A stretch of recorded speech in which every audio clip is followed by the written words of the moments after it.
Welcome to the Talking Precision Medicine podcast, brought to you by Genialis. I'm your host, Rafael Rosengarten, CEO and co-founder of Genialis, the RNA biomarker company. On this podcast, we discuss the future of healthcare and health technology, and how advances in data and data science are fueling the next industrial revolution. If you have not already, please subscribe to the show on Spotify, Apple Podcasts, or wherever you listen to podcasts. And for more information on Genialis and our unique approach to AI-driven precision medicine, please visit our website at www.genialis.com. That's www.genialis.com. Now, on to the show. In this episode of Talking Precision Medicine, I sit down with Dr. Carolina Haefliger, head of translational medicine at Debiopharm, the privately held Swiss biopharma company focused on oncology drug development. We talk about de-risking promising new cancer drugs and what it takes from the science to the team to the technologies. Come on in and have a listen. Welcome everybody and thank you for joining. Today my guest is Dr. Carolina Haefliger. She is at Debiopharm, which is a private biopharma company in Lausanne, Switzerland. Carolina is the head of translational medicine. And at Debiopharm, they're involved in developing new cancer therapeutics. So Carolina, thank you very much for joining me. Now, I gave a very high-level description of what Debiopharm is and does, but maybe you can tell us in your words a bit more about Debiopharm, its mission, its purpose, some of its history, and what you're doing there today. Sure, absolutely. So as you well said, right, so we are in Switzerland and we are a privately owned and listed biopharmaceutical company. The focus of Debiopharm is generally innovation, and we aim to develop drugs in unmet medical needs in both oncology and infectious diseases. How we do it is, it's, I would say, a quite unique business model in which we in-license products around in non-clinical stages generally, by establishing partnerships with academia, biotech, or other pharma companies. We develop them up to proof of concept phase 2, and then we usually find partners that would do the later development and the marketing and commercialization. That's excellent. So essentially you're taking molecules that still have a considerable bolus of risk and de-risking them to a point where they can go to a global scale. Exactly. I think that is the key, right? So we do all of the translational work, if you want, and the early phase studies. And this is, I think, the core of our expertise. And then we give it to potentially bigger partners, right? So we are only in Switzerland. And that, of course, doesn't allow us to have the international footprint that a big pharma company would have. So they are the ones that would mostly, I would say, develop it and have the reach to the bigger or the larger patient population. Now, some of our listeners might take offense at what I'm about to say, but it seems to me that you guys are taking on the hardest part, which is to say, you've got a molecule and now you're having to make it work in humans, which is, it's the translational leap that seems to be so tough. What makes Debiopharm good at this? What special sort of skills or approaches do you need to tackle that piece of the puzzle? I would say is the most fun part of it. Maybe it's because I'm the head of translational medicine, right? So I would say it's the most creative part of development. And yes, it is the most challenging one. That said, we have, I would say, a great group of scientists, very curious, very dedicated, who really look deep into the biology and try to find ways on how this molecule would translate into the clinic. And how is the best way of doing the early development? So that's what I would say that's our expertise. Can you make that a bit more concrete? So what are some of the kinds of decisions that you are faced with that might be informed or dictated by the specific biology of a drug or a new class of chemical or something like that? So I think the first decision that we need to take is what to in-license. Right. So this is something that it's quite difficult with. There's never the perfect package, right? Or the perfect molecule. We need to find one that fits also our internal capabilities to see if we can develop it further. And that's going to be then make it interesting for the out licensing. So finding the right molecule to in-license means also to find the right partner, right? So to in-license and then also find the right partner to out-license. I would say that if I think about drug development, right? So irrespective of your business model, you need to first find the right target, right? So to me, selecting the right target, the driver of disease, not something that is just a transient association is key. Then how to modulate it, and then how to select your population. And I would say that we have some good capabilities in terms of, again, finding the right molecule to in-license and then developing it in the early stages. Not sure if I answered your question, but... No, that's super helpful. I mean, it makes sense to think, about the business and the partnerships, because without that, it doesn't work. To think about the targets themselves, because that's kind of the first piece of biology you need to know, and then the mechanism and who's going to benefit. Let's look into those a little bit. There are some debates in the world of drug development or drug discovery, drug design, especially where people are trying to invent new molecules, about whether it's better to go after a target that we all agree is likely to work or aim for novelty in a target. How do you think about balancing kind of the novelty of a target, which may mean, a bigger market or the chance to be first in class, right? Versus something where community consensus that it's a target worth going after?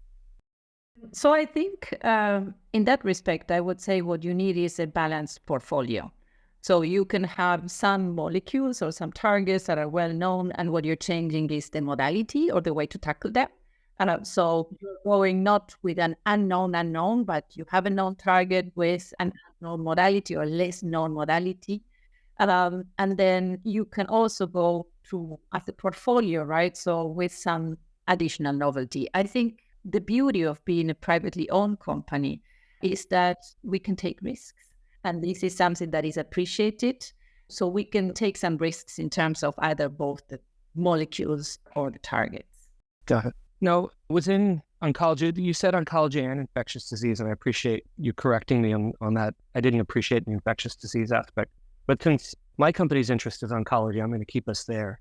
Within oncology, are there any indications or diseases or modalities that you guys are especially interested in or especially good at? I mean, cancer alone is a huge therapeutic space, right? Yes, and we don't aim to cover it all, right? So we're still mid-size. But what we are interested in, I wouldn't say we are interested in a particular oncology indication, but rather some areas of interest. One of the areas of interest is DDRs, where we have two different drugs. One is a WEE1 inhibitor, in which we have a comprehensive program, already clinical program, and then a USP1 inhibitor, which is in preclinical stage. So DDR is a one of interest. The second, I would say, area of interest is ADC, so ADCs, antibody-drug conjugates. And there we have two programs, one in AML targeting CD37 and MDS, and then another targeting HER3. So there you have, right, so HER3, it's a non-target, right? So which a lot of companies have been unsuccessful. Now there's quite a lot of competition there. So what we are doing in this specific case is we are capitalizing on some proprietary linker technology that allows for, let's say, a more rapid and specific cleavage of the linker. It also allows for a high DAR, so drug antibody ratio. So we think that with that technology combined with a known target, we might potentially, right, so that data will tell us, have some advantage that will allow us to bring a differentiated product to the market. That makes a lot of sense. So there's a couple of other things that we do that I wouldn't like to forget. And one is we have a program in theranostic, and also we have sustained release formulations. And I think this is important. So we're bringing known molecules, but with a sustained release, so that allows for, I would say, patient convenience, right? So in the terms of that, you, instead of giving something on a monthly basis, you can give it on a 3 months, 6 months, or longer basis. I feel like that's often overlooked by folks in the earlier side of drug development. Is how is this drug actually going to make it to patients, and kind of the humanity of the drug regimen, right? We can't forget toxicity, obviously, but is this a drug that actually is going to be able to make it into people, and what's that going to be like? Yes. So in that sense, we have had, I would say, in the last couple of years, a lot of, and we still have a lot of discussions. We're trying to inform our scientists from the patients from the very beginning, right? So in the end, those are our customers. they are the ones that we have to serve, right? So, and this is very important, because if you have them from the very beginning, if you even involve them very early on in decisions that you're taking, either in the clinical trials or you're even earlier on, what we will end up is having a molecule that really serves the unmet needs that they have, and not something that we think it's the unmet need that they have. So you had mentioned ADCs, so antibody drug conjugates, where the chemistry and the actual physical dynamics of the molecule is a differentiator, and then also theranostics, so radioligand therapies.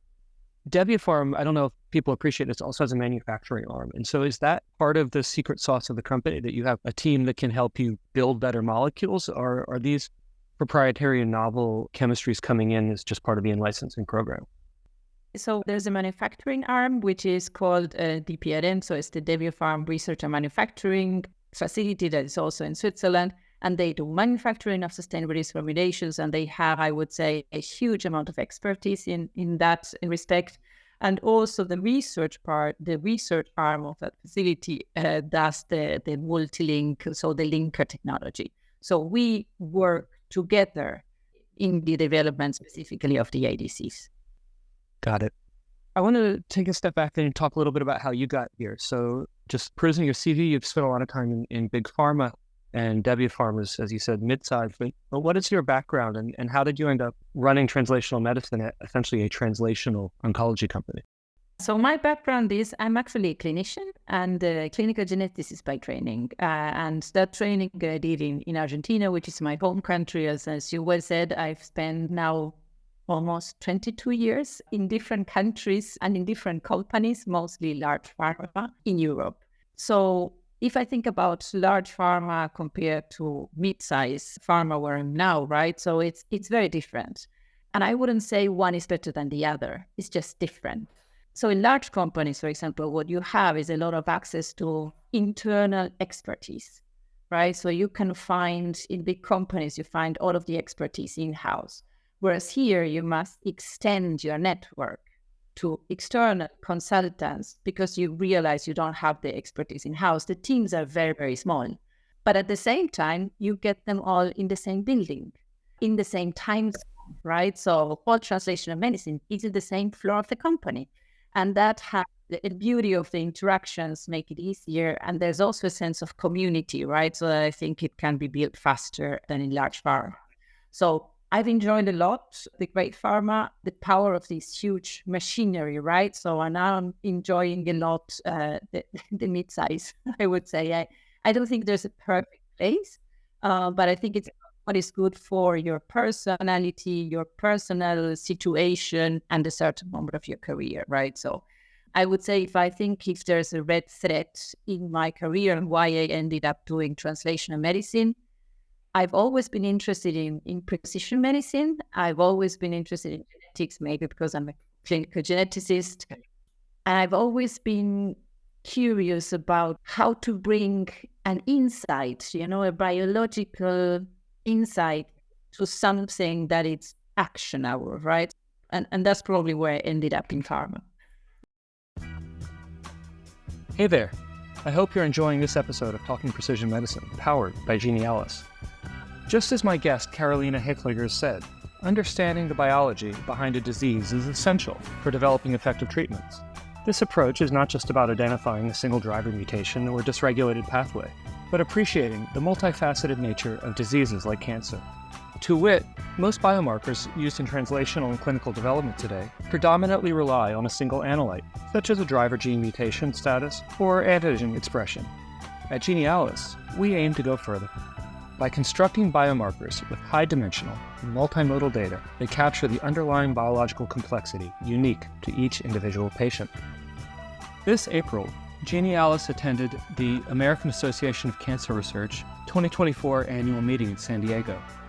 There, we presented a poster on progress towards the development of Genialis KRAS-ID, a first-in-class biomarker that predicts tumor response and clinical benefit to KRAS G12C inhibitors in lung cancer, and likely beyond. If you'd like to learn more about this truly remarkable biomarker model, which uses RNA sequencing and machine learning, click on the link in the show notes.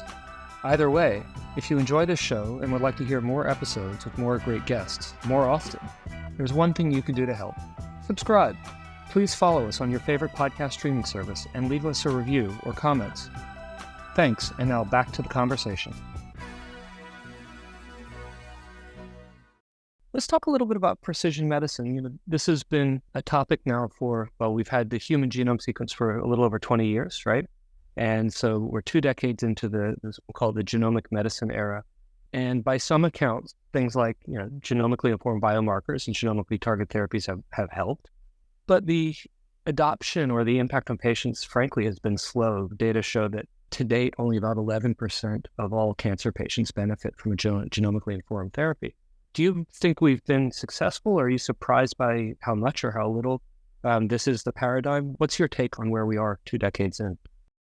So I think we thought it was going to be easier than what it actually is. I think when the human genome was sequenced, we said, okay, now we have the map, and everything is going to be, we can read it. And it's not like that, right? So from linking, a mutation, an alteration in a gene, to actually thinking about how can you modulate it, to even be able to modulate it. 20 years ago, we didn't have all of the modalities that we have today. So a lot of the targets were undruggable, right? So by small molecules or what we had at that time. So I think the path, it's longer. And then in addition, even if I lab genetics, it's not the only thing, right? You have epigenetics, you have, lots of different ways of modulating your genes. You have all of the omics layers, and each of them interacts with the other. So the biology is very, very complex. So to think that only by having a map of your genome, and let's face it, it was only one, but we know how the variety that we have, it was a simplistic view. Now think, right? So at that time I was amazed and I thought we were going to solve everything. But now looking at it back, I think it's much more complex than what we thought it was. So I'm, let's say, positive. I'm always positive. I think we've made huge progress. I think there's so much more to do. And we're just sometimes scratching the surface. And probably the more we know, the more we know what we don't know, right? So probably not said like that, but the more we know, the less we know probably. I almost feel like we are today with sort of multi-omics where we were almost 20 years ago with genomics, right? Just at the beginning of a dawn of a new age, right? Yes, because we have generated a lot of data. It's massive, it's multidimensional, and we need to understand how to analyze it and how to extract the insights from that data. I don't think it's an easy problem to solve. Maybe, AI help us. But yeah, I think we're still scratching the surface. So we've actually now picked up on 2 threads, and I want to explore both of them a little bit more. At the JP Morgan conference this January, I'm really deeply immersed in the AI world. So there was a lot of talk about AI, and it felt like after years of us screaming out loud, hey, AI is going to be really important, everybody's taking it seriously. All the big pharma were talking about it, and NVIDIA had the biggest lecture, talking about their new chips and stuff like that. But then the other thing are sort of the ascension of new modalities. And you've mentioned 2, antibody drug conjugates and the radioligands. And there were some others that people are pretty excited about. But I think these 2 advances are actually quite related. And they're related in the sense of what you just described, which is the multi-layer complexity of the disease. So the cool thing to me about some of these new drugs is it lets you hit targets we couldn't hit before. And it lets you drug disease in ways that grows from the understanding of what the molecular dysregulation is, right? So things like protein degraders and new chemistries finally let us hit those undruggable targets. So maybe you can tell me a little more why you guys are so excited about some of these new chemical modalities. And then I want to talk about AI next. Sure. So if I think about ADCs, right? So they have been around for some time. But I think what we are seeing now is the next generation, right? So the newer generation of ADCs. And there, I think what we have been learning and the advancements are in each of the different components of the ADCs, right? So we're learning more about the antibodies. We have better ways of generating those antibodies. We understand more of the proteins, right? So, and then how to target those proteins.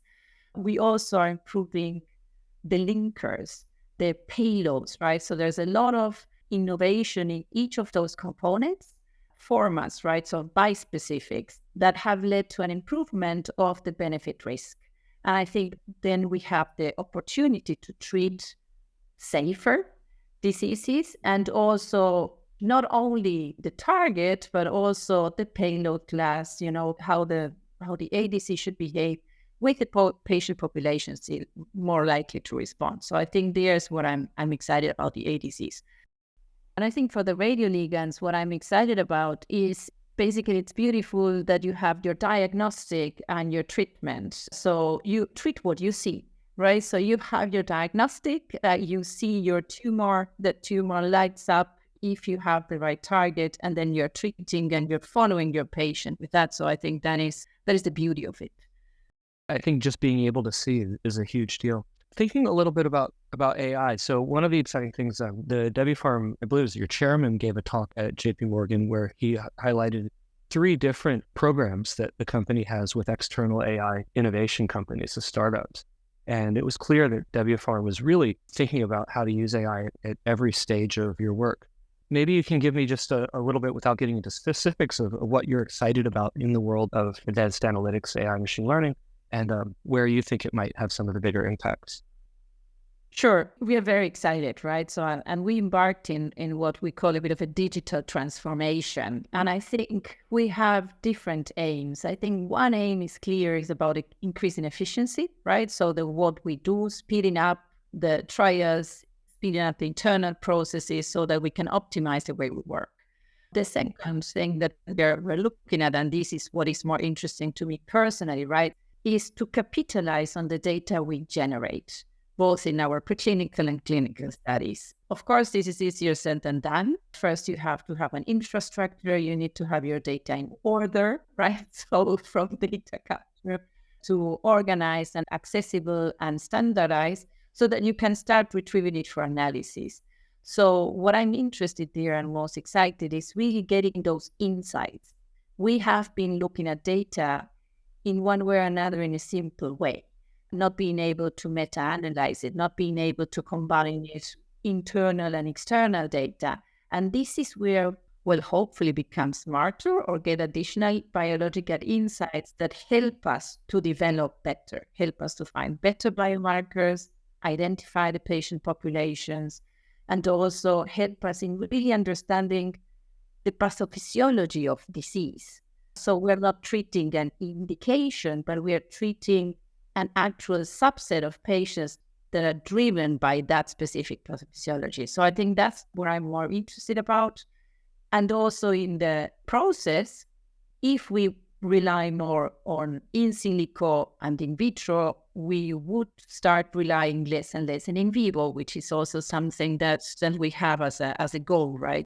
It maybe goes without saying for people who are really into this, who live this life, but there's a real frustration with the utility of in vitro and early, non-human models, at least in cancer, right? It's so tricky. And we see this all the time with our modeling because it turns out that at least 50% of cancer has to do with the immune system in the context of the body. And we just don't have that outside of the body, right? And it's not just the immune system. I'm using that as an example. So talk a little bit more about, your experience with in vitro and ex vivo models and where you'd love to replace some of that with in silico.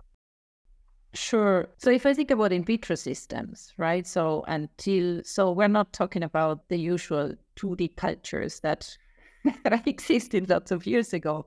But here we're talking about much more sophisticated models, right? So we're looking at 3D culture, we're looking at organoid and microphysiological systems. So things that sometimes recapitulate, almost entire organs or entire physiological processes. So when I'm referring in vitro, I'm referring to a lot of the newer, let's say, in vitro systems. I'm talking silico, I think there is where, machine learning, AI, so really looking at sophisticated ways of data analysis can lead us to get more insights, or at least insights from all of the omics data we're generating.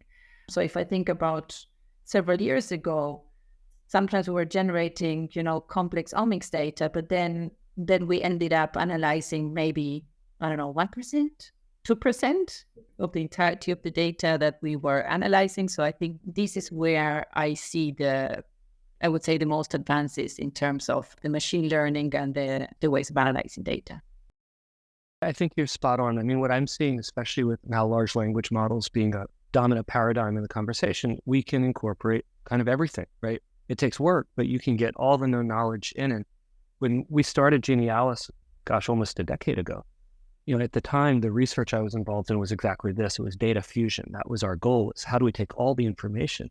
And the mathematics is really leapfrog. So it's super exciting times for that. The other thing you said is, you want to understand the biology, right? And so I think as much as people are afraid of AI as a black box, I actually have the other view. I have optimism that it's going to lead to so much more hypothesis generation and help us understand what's actually happening much more rapidly, especially for the kind of challenges you've described in translation. This is key, right? Understanding the biology so you can make good decisions. Absolutely. I think in the end, we should reclassify diseases, right? So according to mechanisms rather than the organ where they are originated. So there we should be able to truly tackle those physiopathological mechanisms rather than the liver or the lung, which is in a way or another a very simplistic way of looking at the human body. Yeah. So it represents the surgeon's view, right? Yes. We lab surgeons, right? So yeah. So let me do a little thought experiment with you. Just given your work and the challenges you face, if you had a magic button and there was an AI on the other side of it and it solved the problem, what would the problem be? Just again, it doesn't matter how it works. You just push a button and you get an answer. Gosh. So right now, I think is how do we deal with data? Right. So from data capture, standardization, harmonization, right? So if I would have a bottom that comes, and gets from the data gets from the patient and the physician to the insights in a secure, seamless way, that would be amazing because that would speed up a lot the processes. Analyzing data, in multimodal data sets for deep understanding would be another one. And a bit of a different one that it's not related to to the work I do, but rather to the aim of all of this, right? So that is helping patients. It would be great to help both physicians, patients, I would say their families, to navigate a disease, the diagnosis, the information, the decisions, the treatment journey, right? So in a simple, accessible way, because the burden is so high from a physical and emotional level that if we could have something that alleviates that journey, that would be, I would hope, welcome. And I think, this is an emerging class of certainly consultancies, right? So there are companies that'll help you try to organize your data. My hope is that AI makes that faster and better and ultimately smarter when we get it all together. But I do think for now, it's a lot of learnings because in our field anyway, the data aren't of one type. They really come in a lot of shapes and sizes. And now, so even within the same data types, right? So depending on which, lab you get it from, it's in a different format. And all of the data standardization and harmonization, it's a huge amount of work. I think there's a lot of underestimation of the amount of work and time that it takes to have your data in shape to actually only start using it. So I'd like to wrap up with a couple of parting thoughts, sort of two questions. One is, if you could help us understand, in your mind, what are the sort of biggest hurdles left to really make an impact on cancer patient quality of life and longevity? How do we turn cancer from a terminal illness to a chronic one or something we can cure? And then the next question, if we are successful 10, 15 years from now, what do our jobs look like? What have we solved for people if we get this right? So if I think about the biggest hurdles, right? So touching upon this during the last 30 minutes or so is we still need to understand a lot the biology, right? So on how to turn those biological insights into medicines. I think we still have a lot to learn there.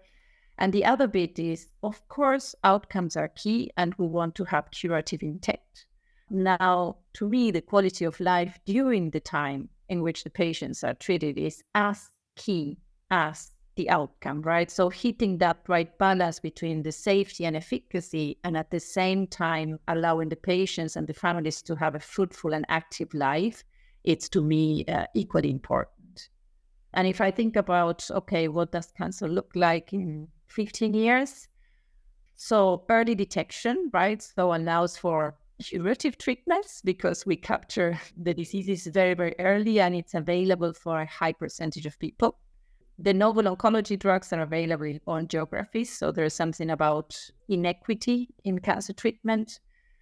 And the third one is really oncology drugs are being developed, oncology, any drug, right? So are being developed, taking into account the entirety of the population. So not only men, but women, ethnic backgrounds, cultural backgrounds, children, right? So that we're really developing them for the community of patients and not for only one type of patient. Those are great things to aspire to, and I hope, together we're able to achieve that. Carolina, thank you so much for your time today. This was a great conversation. Thanks a lot. This has been another episode of the Talking Precision Medicine podcast, brought to you by Genialis. Hopefully by now you've subscribed to the show, but if not, go ahead and click that subscribe button and leave us a review. And please do pay us a visit at www.genialis.com.